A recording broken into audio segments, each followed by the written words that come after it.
Hello, my friend, and welcome to this episode of A Call to Leadership. On this two-part series, we are diving into such an important topic of the social expectations, the ways that we feel as though we are in bondage to what others expect of us, how others create our own identity, how we can break free of that and truly live fully to communicate messages with meaning and to live our purpose. I've invited a friend, Gordon Melville, to help me unpack this. Can't wait for you to listen in. I'm Dr. Nate Salah, and this is A Call to Leadership. Gordon, so good to have you today on the show, man. Great to see you, Nate. It's been too long. I know, man. It's so true. And today, it's a special treat because we get to pick your intellect and your experience in areas that are so critical to the journey of a leader, the journey, whether it's business, whether it's family, even in life, when it comes to how we connect with one another appropriately. And you know this just as well as I do. There's a disparage in humanity in how we message, how we communicate. You know, we're not taught this. We take communication classes in high school, but not to the level of really true deep engagement. We miss it, man. I find, and I want to hear what you think about this, in relationships, one of the critical aspects of why we miss it is because we simply are missing the messaging. It's fragmented, perhaps it's misunderstood. We have some problems there. We do. Well, I think we've been programmed in a certain direction, right? When we meet somebody for the first time, it's like, how are you? We don't really care. Matter of fact, if they answer us, we get upset. How much time do you have, right? Exactly right, right? It's just something we say to be polite, right? But I think the same thing happens when we say, what do you do? Right? With a new person. So what do you do?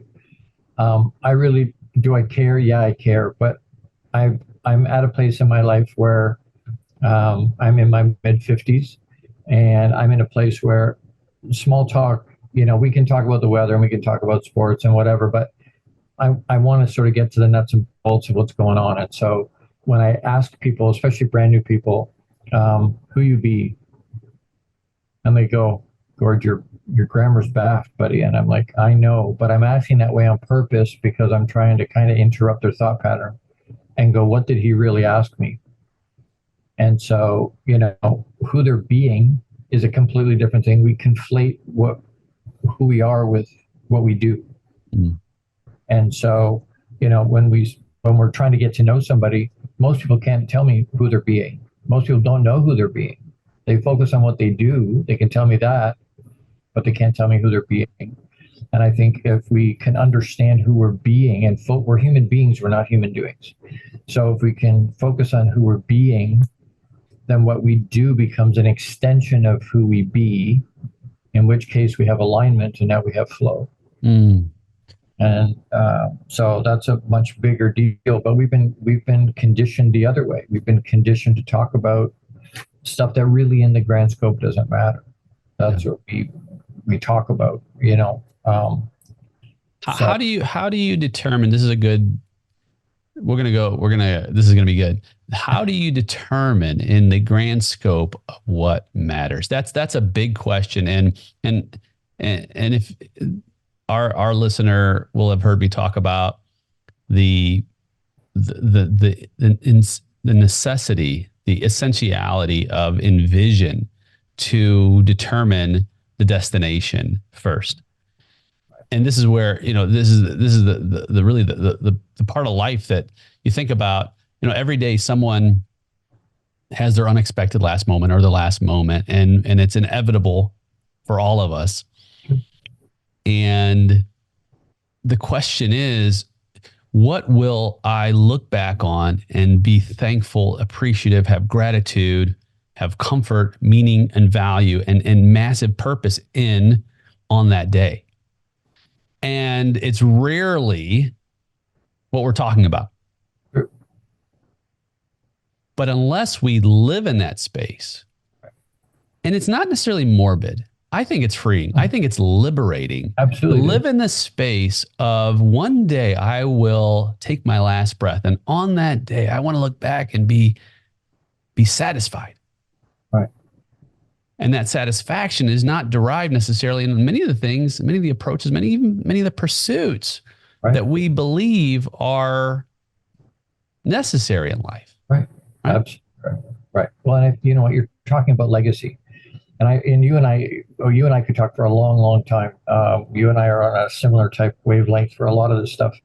Legacy is an awareness thing. We think of legacy as end of life, right? I need to leave a legacy, whether that's money or stuff or whatever it happens to be, right? But legacy, by definition, is just what we've left and poured into other people. Well, we do that every day without realizing we're doing that every day, right? So you have an interaction with people at the grocery store or at the bank, or that may be the only time they've ever seen us. But what kind of a legacy did you leave in them, right? I remember a story in Reader's Digest from years and years and years ago where this young man was walking in New York City. He walked to work, 10 blocks to work, 10 blocks home every day. But no family, no friends, very much a loner. And he said, this is stupid. Like, my quality of life is in the toilet. No, I could disappear. Nobody would ever know. And so he made a pact with himself, and true story, he made a pact with himself one morning and said, I'm going to walk the 10 blocks to work and walk home. And if nobody smiles at me, I'm going to end myself when I come home from work today. And you may know even better than me. I've been in New York a bunch, but that's not the place to try and get people to smile at you. I'm from Chicago, so same. But he did. He walked the 10 blocks to work. Nobody smiled at him. And he walked the 10 blocks home, and one gentleman smiled at him. And one smile in the grand scope of everything may or may not be anything. But on that day, to that young man, it literally saved his life. And the gentleman that smiled at him could have gone home and gone, I'm not making an impact. I'm making no impact. He will never know he saved that young man's life. And so we talk about the awareness around, dropping pebbles in people's lives and watching the ripples. That smile did not create a ripple. That smile created a tsunami. It flipped that young man's life over in a blink of literally in a blink of an eye. No time, no money, no relationship. Literally in a blink of an eye, we can make that kind of change in each other with something as small as a smile. And we don't think about it because we're not aware of that, right? So if somebody cuts me off on a roundabout and I give them the bird and I'm all animated and I'm upset because I think I've been wronged somehow, I'll probably never see that person again. But if they could speak at my funeral, to your point, and go, well, this is what he poured into me, I think he thought I cut him off because he was animated, and that's the legacy I poured into that person. And so I'm acutely aware, and to your point about the morbidity of it all, I don't think of it in terms of the morbidity. I think of it in terms of what's the positive legacy day to day to day to day that I'm acutely aware of. What am I pouring into my kids? What am I pouring into you and the audience? What are I want to make sure at the end of the day to my teeth and go, you know what? Yes, I poured good legacy today. Mm. And then, right, the whole the song about living like you're dying, that concept that says I'm gonna, because one day you'll be right. One day it will be your last day, but at that point it's too late. Right? At that point, you can't change what is. You can't change what has happened. And what I hear is a lot of people on their deathbed, they don't lament what they did. They lament what they didn't do, the risks they didn't take. And so, having spent a long time with Grant Cardone, he taught me a lot about having goals. And I've been a goal guy for a long time. Write them out. But once I got to a point when I started to learn about Napoleon Hill and some of the mindset stuff that he talked about, goals was the last step, right? That was the last piece, but that wasn't taught that way. And so to your point, yeah, what's the vision for my life? What do I want on my tombstone? What do I want to be remembered for as the lighthouse, as the North Star that always, to reverse engineer that to find out what my definite major purpose might be. and then reverse engineer that to find out what the goals are to get to the definite major purpose. The goals just write themselves. They're not hard to figure out, the many steps it takes to get to my definite major purpose, but it's all in view of what my vision is for my life. Yeah. And I had this conversation on somebody else's podcast recently about, they said everybody's trying to find what their purpose is. And I said, I don't think it's different. I think it's the same for everybody. And they were like, okay, you need to explain that. And as a spiritual guy, this will make sense to you. When Papa was here, when Jesus was here, and they asked him, what's the most important commandment? He said, love Papa. And I call God Papa because of my relationship with him, but love Papa, and then love each other the way you love yourself. And then he put the mic down. So to my mind, our purpose is to love each other. How we get to that and how that lives out through my life, or how it lives out through your life, will be completely different, because you have a different personality or a different human. So, but the purpose is still the same. The purpose is still to love each other. When you I'll boil it all down, take off all the external crap that just sort of doesn't matter, then the goal is to love each other. That's it, right? I want on my tombstone, I always knew he loved me. Both because I always know Papa loves me. So I always know he's that, right? But I want my interaction with people on the planet, when they, even if it's a split second, I want them to know, hey, Gord cares about me. He gives a crap about who I am, beyond business, beyond everything else. At the end of it, we may not agree on stuff. There may be stuff we disagree. That's fine. But at the end of the day, I always knew he loved me. And to leave that as a legacy, I think if more of us left a legacy of love instead of a legacy of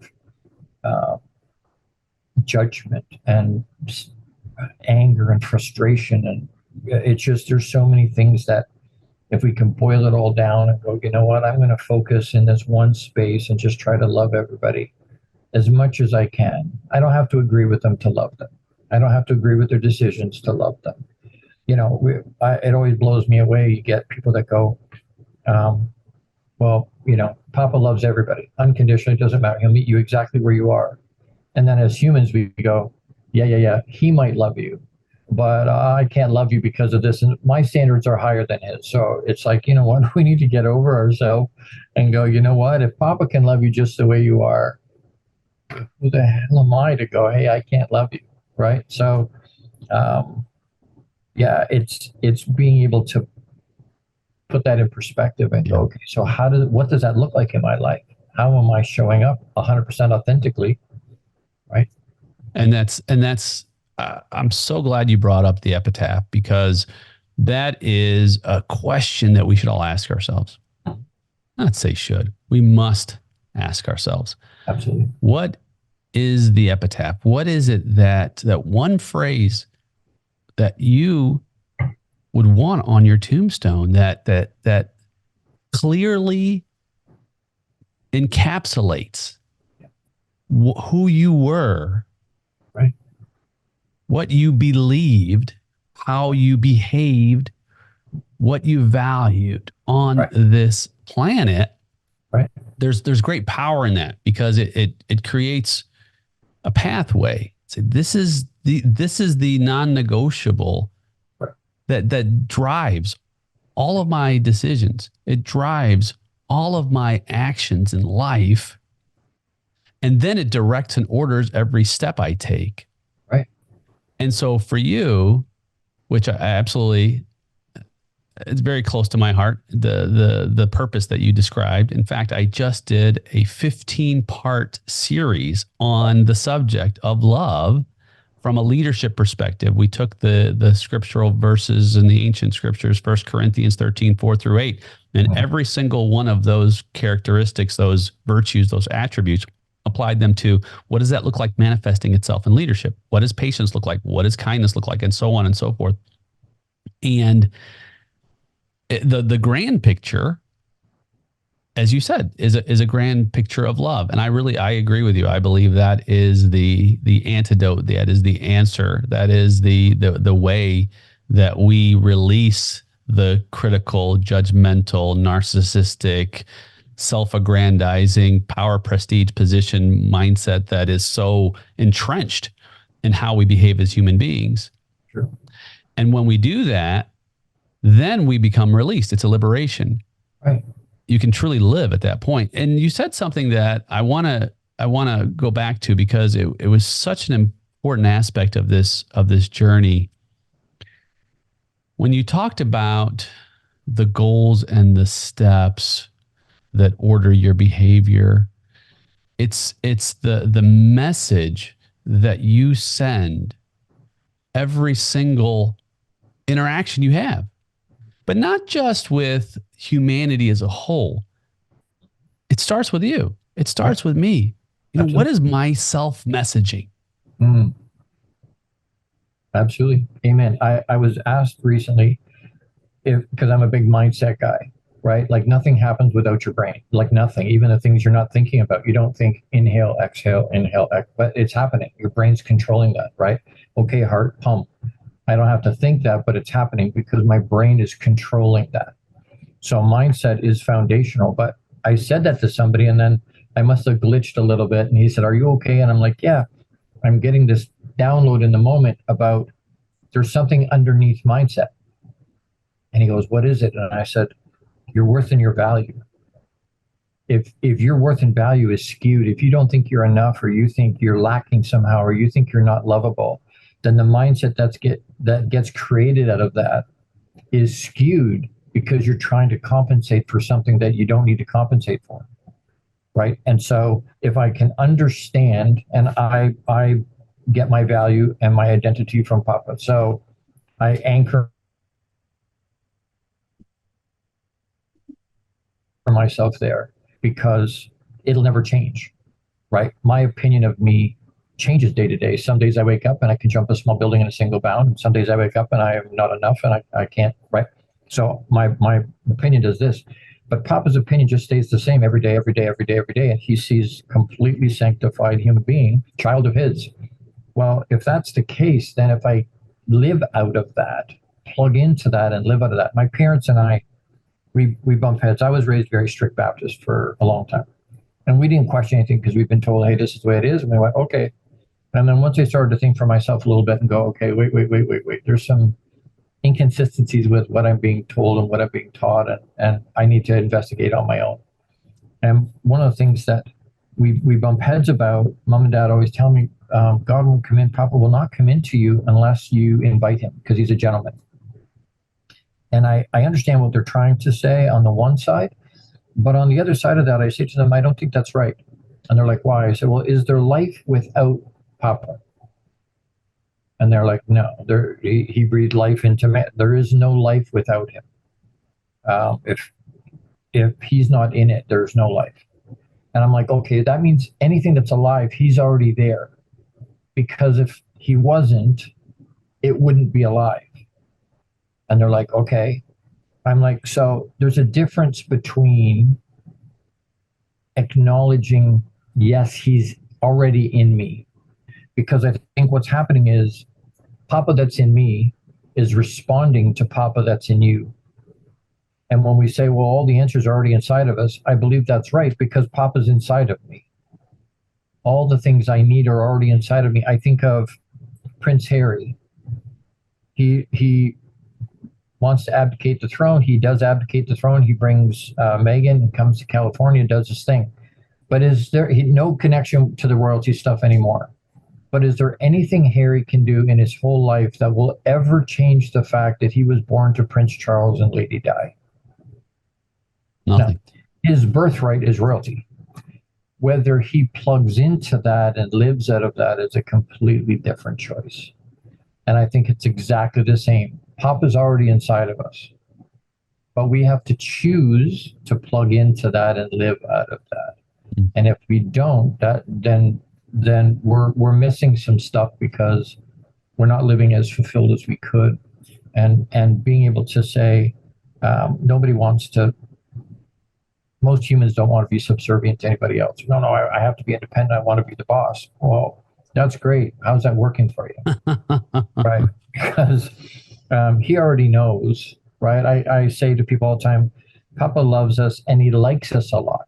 And I think there's a differentiating there, right? I know people that I love because they're relatives or they're people that I know I'm supposed to love them. So I do. I may not like them very much, right? But Papa doesn't just love us,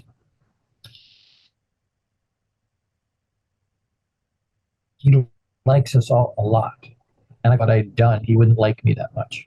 And I'm like, you're not serious, right? Like, do you understand? He knew how many hairs were going to be on your head at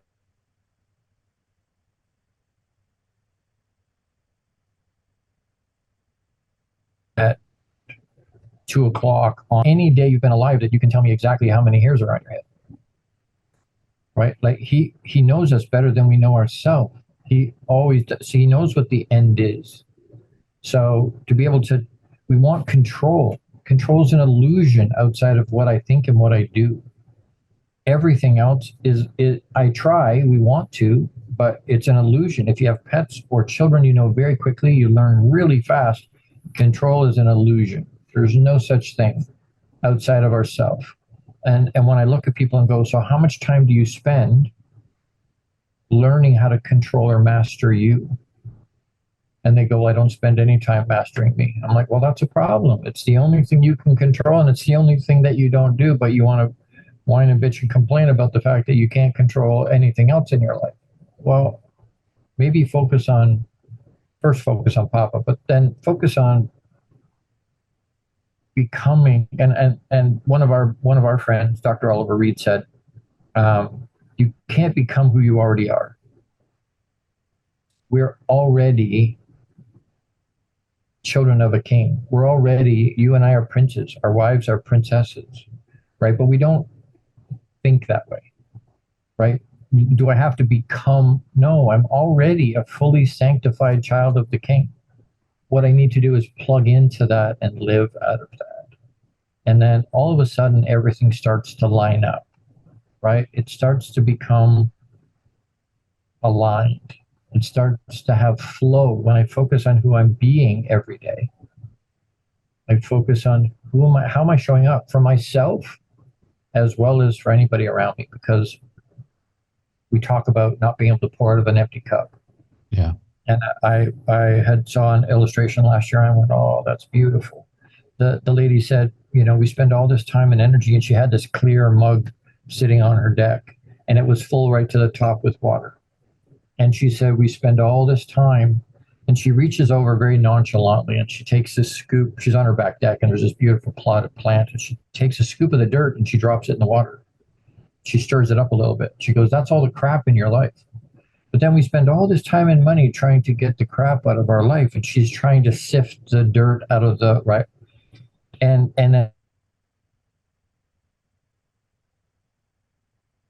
we pour out of it, right? We're trying to pour into pits lower and lower and lower, right? She says, what if we do this? Focus on pouring good stuff into your life. Focus on the positive things. Focus on adding value to yourself. And she takes this great big jug of clear water and she starts to pour it in the top of the cup. And it fills up and then it overflows. But the more she pours, the clearer the water gets. The more she pours, the clearer the water gets. Now, is there still crap coming into our life? Yep, can't control that. But by focusing on pouring good stuff in constantly, don't ever pour. Allow the overflow to go to the people around you. And the more positive you're pouring in the top, the less of the crap from your life will dump on the people around you, because there'll be less and less and less and less of that, right? As you get refined. And that is a great place to transition. And I want to talk next about some of the ways we do pour good, healthy, clear liquid into our lives and eliminate some of that toxic liquid from our lives.